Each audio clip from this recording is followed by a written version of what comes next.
In Namibia, the cheetah faces a battle for survival. Routinely trapped and shot by farmers protecting livestock, this iconic species is under threat. 15 years ago, Dave Houghton left Britain to join a dedicated team, rescuing and rehabilitating injured cheetahs. To be this close to animals every day is amazing, even for me. I've got the best job in the world, and every day I thank my lucky stars that I'm doing this job. So 1, 2, 3. Nursed back to health, the rescued cheetahs are released onto the Okanjima Wildlife Reserve. We're following their stories as they fight for survival in the wilds of Namibia.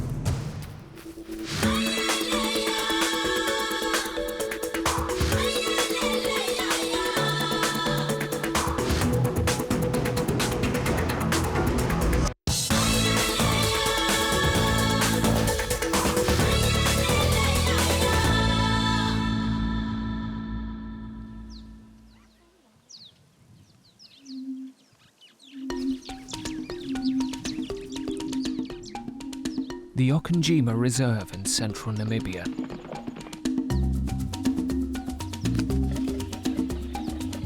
A haven for wildlife, and now home to a group of rescued cheetahs.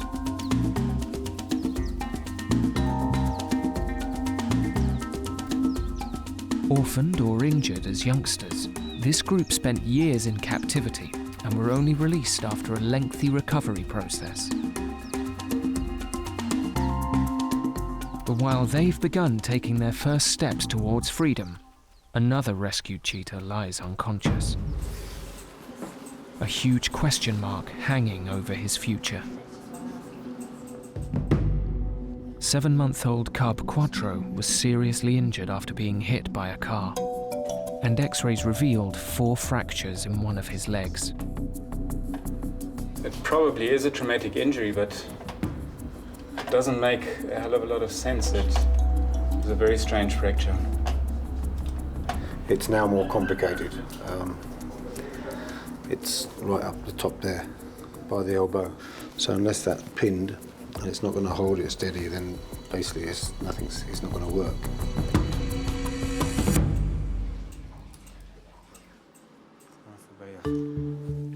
Quattro has already been in surgery for more than 2 hours. 3 of the fractures have been fixed, but now veterinary surgeon Dr. Ulf Tubasing needs to pin the fragments of broken bone within Quattro's leg joint. Considering that a cheetah is probably the most athletic, certainly of the cats that we have, I would say is as important for the cheetah to have a full functional recovery as it would be for a professional football player. Certainly if one contemplates releasing this little guy back into the wild, it would be extremely important to get a good surgical fix on it.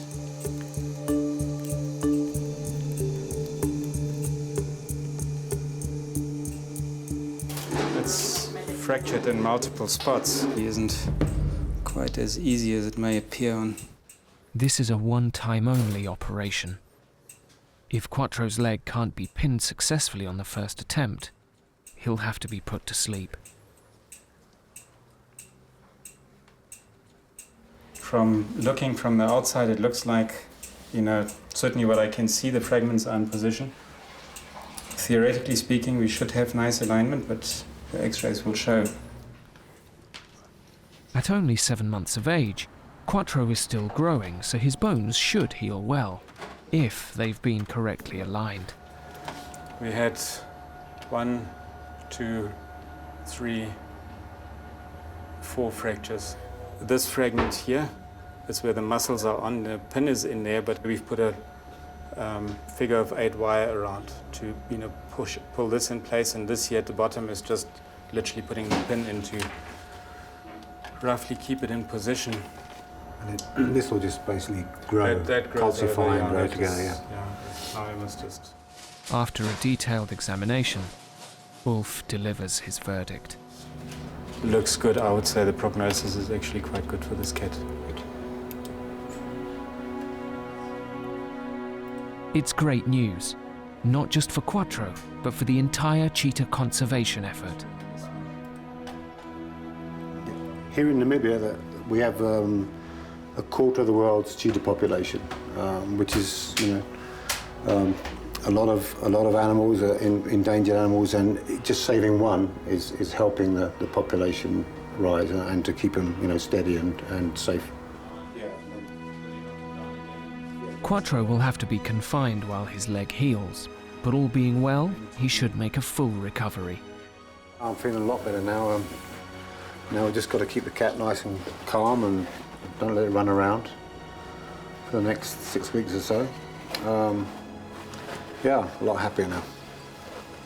I'm sure Carla will be as well.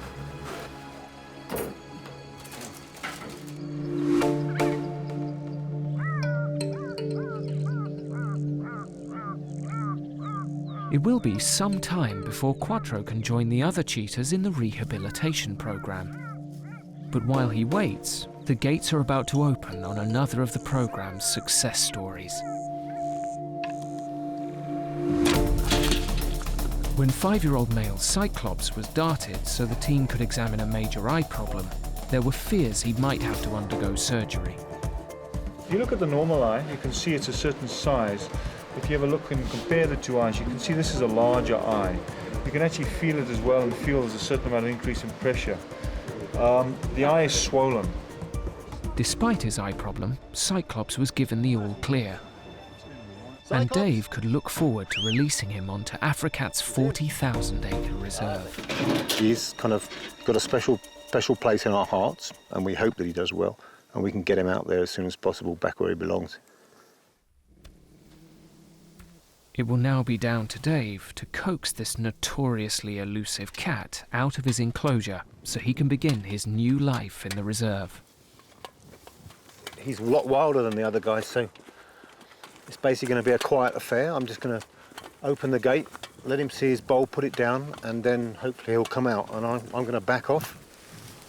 Cyclops avoids human contact whenever possible, so Dave doesn't want to spook him.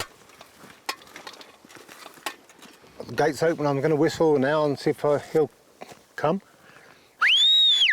Cyclops! Come, boy! Come!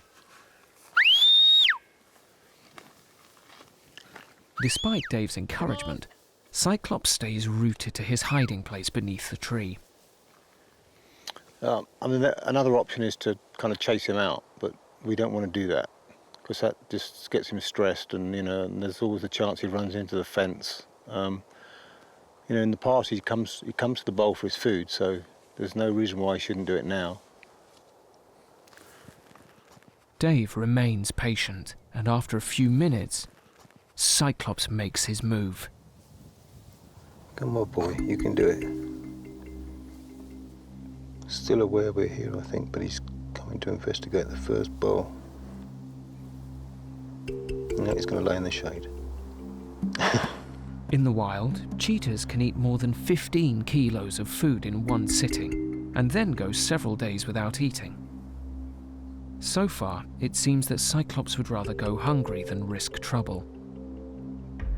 He's wild, he's doing what we want him to do, he's hiding, and he needs to feel a little bit more secure to come out and grab his meat. What I'm hoping is not going to happen is he's going to grab it and go back in again.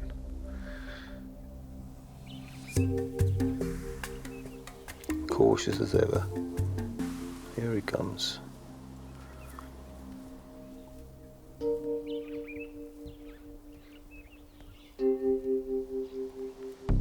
Come on, my boy. Come on. New territory. Okay, here he comes, here he comes, here he comes. Come on, boy, come. There's the bowl. Nice and nervous, just like he needs to be out here.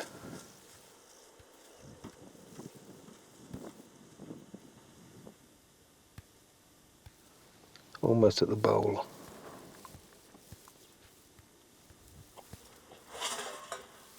Got the meat, and he's going to turn around and walk back in again. Oh, God. straight back to where he's comfortable. Classic.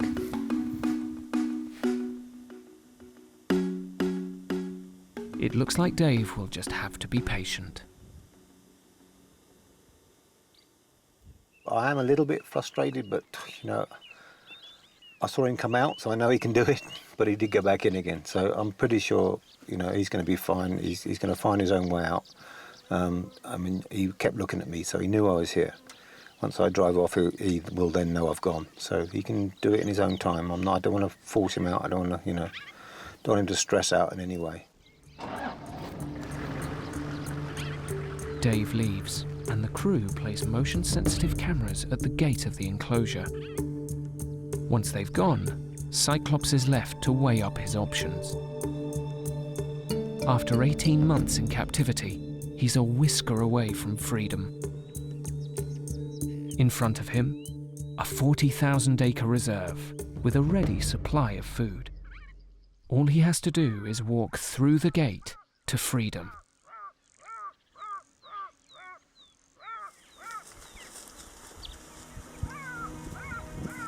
He slowly investigates the area.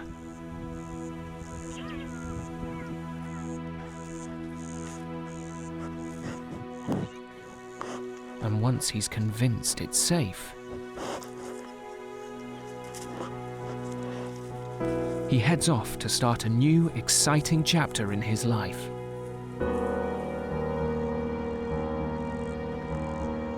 If he survives in the reserve, he'll eventually be released into the wild. Dave will watch over him in the coming weeks. He's gone this time, at last. Sun's coming down now. Yeah, he started his long journey, so hopefully from here on it'll be good news, and if he does as well as the other guys, then we're really rocking and rolling.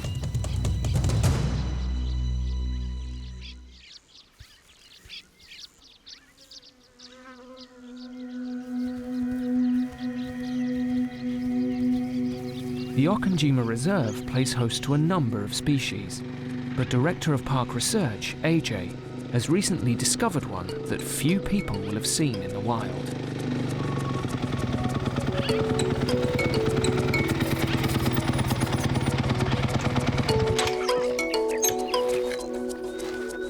Though the reserve was created to give rescued cheetahs a second chance in the wild, it also appears to be giving other rare animals a chance to thrive.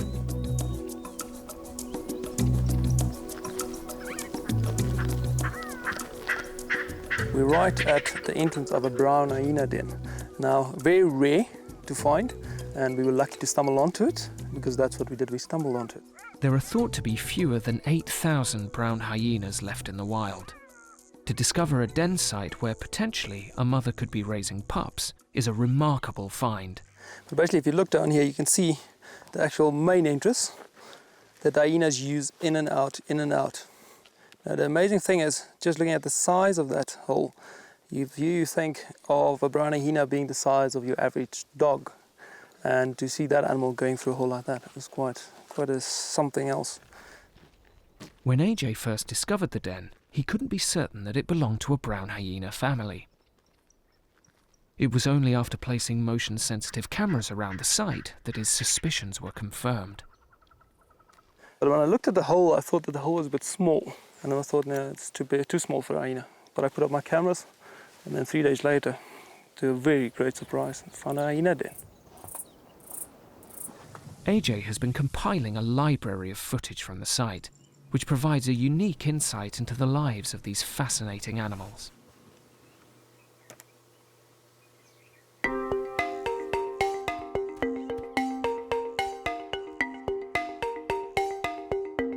There are 3 pups at the den, an average litter. The pups have begun foraging for themselves, but at 7 months of age, they're still relying on their mother to provide much of their food. While she's out scavenging, they get to play. It looks like they're fighting, but they're not fighting, it's play fighting. So a lot of biting, that's why they have that thick mane, protecting their necks and also protecting their bodies, because they are very nibbly and all of that. And that also indicates the youngsters, because the youngsters need to sort out hierarchy, so they'll always be biting and nibbling and showing dominance between them. The rescue cheetahs are unlikely to encounter this family. Unlike the spotted hyena, these smaller, brown hyenas will rarely drive other predators from a kill. Though they have a reputation for being violent scavengers, the footage has given AJ a fresh perspective on this often maligned species. The behaviour doesn't show what everyone tells you, in the sense that they are very ferocious and stuff. They're actually quite sociable, they play around, they look beautiful. The young won't leave the den until they're 15 months old, and in time, their mother may return to bear more pups at this site. AJ's priority will always be the cheetahs, but he'll continue to follow the progress of this young family in the months ahead. This is bringing work home, but this is a special kind of work. It's not your normal 9 to 5 type of work. AJ's not the only one working out of hours. When Dave's not in the field rescuing cheetahs, he's normally in his workshop, making the most of what little's available from the African bush. Dave has a habit of collecting things. He never throws anything away because he always says you can use it. There's a reason for my hoarding. Even if something breaks and it's no longer any use, there are probably bits of it which can be used for something else, kind of down the line. So I keep stuff. He builds the crates and builds doors in the enclosures. Yeah, it's like a bit of a scrapyard around here, but it generally gets used eventually. And there are always times when, you have to make something. You just go through your stockpile of rubbish, as some people call it, and you find the stuff there.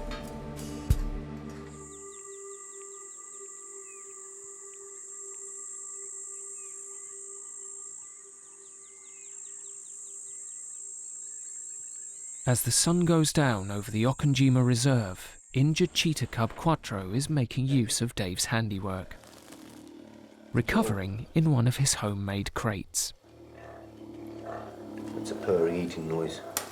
I'm going to give you one piece, and then you must work it out. There are antibiotics inside the food, and Dave and Carla need to make sure that Quattro takes his medicine. Often you find with cats that are, new cats that come in, it takes them a while to learn how to eat out of a bowl, because obviously they're not used to bowls.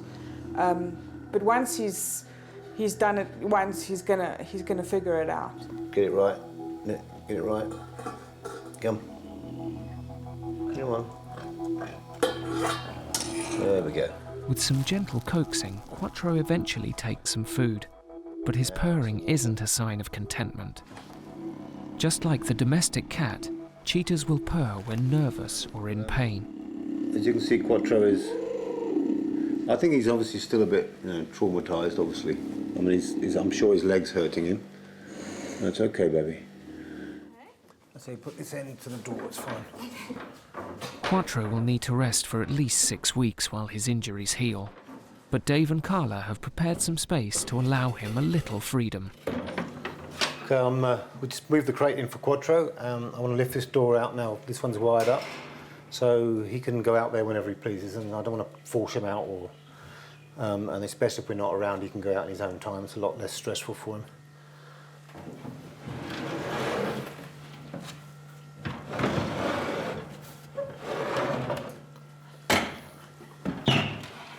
For the first time in almost a week, Quattro sees daylight.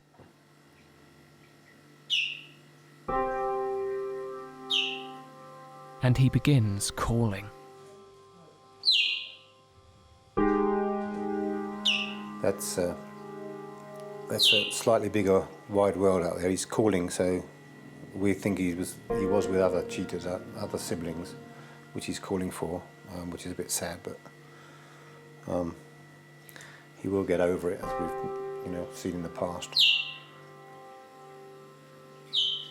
Cheetahs usually have at least 2 siblings, and males form strong bonds that can last a lifetime.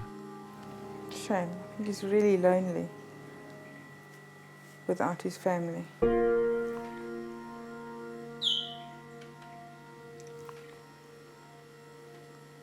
It will take him a while to get over it.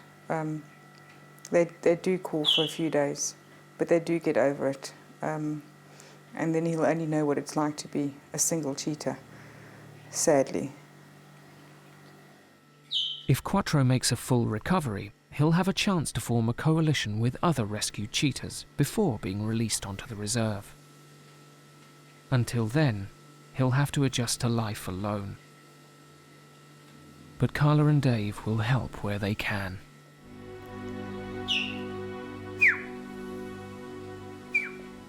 I do sometimes answer their call when they're calling, just to let them know that there's somebody or something else the other side of that wooden door. Whether it helps or not, I don't know. Shame. But he's got us, and we'll look after him. Okay, shall we leave him now? You gonna go out on your own? Come. Carla and Dave leave.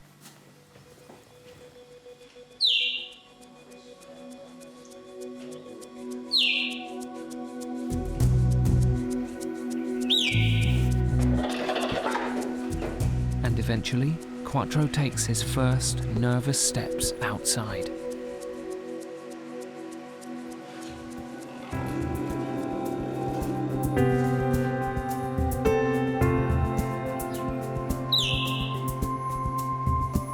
This little cub has been through a massive ordeal.